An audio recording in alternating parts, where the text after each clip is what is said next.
নমস্কার, আমি অ্যাডভোকেট দীপ্ত ভট্টাচার্য বলছি। নর্মালি ম্যাট্রিমোনিয়াল ডিসপিউটসে হাজবেন্ডসরা একটা মিস্টেক করে, ওটা হয় যে তারা তাদের কনসেন্টটা দিয়ে দেয় ওয়াইফকে, কি আমি এত টাকা অ্যালিমনি বা মেনটেনেন্স হিসাবে আমি দিতে রাজি। এটা অবভিয়াসলি হাজবেন্ডদের ভেবে চিন্তে করা দরকার।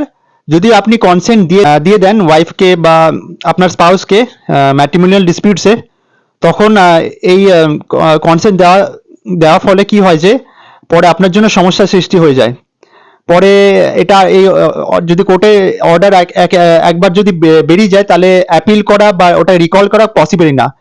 উদাহরণসূত্রে একটা কথা বলছি, যে একটা কেসে ওয়াইফ আর্ন করে, কিন্তু হাজবেন্ডকে বললো যে আমি কিছু আর্ন করি না, তো আমাকে এত অ্যামাউন্ট অ্যালুমিনি হিসেবে আমাকে দেবে, অ্যালুমিনি নয়, মেনটেনেন্স হিসেবে দেবে।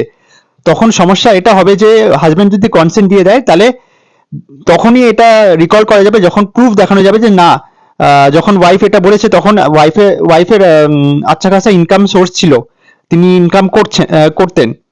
তখন এটা প্রুফ করার পরেই কোর্টে গিয়ে তারপরে রিকলটা এটা করা যেতে পারে। তো অবশ্যই এটা হাজবেন্ডসদের জানা উচিত, যারা ম্যাট্রিমোনিয়াল ব্যাটেল লড়ছে, স্যুট মানে যাদের স্যুট চলছে, স্যুট ইনিশিয়েট করা হয়েছে ডিস্ট্রিক্ট কোর্টে বা হাইকোর্টে, তো এটা অবশ্যই আপনাদের জানা দরকার।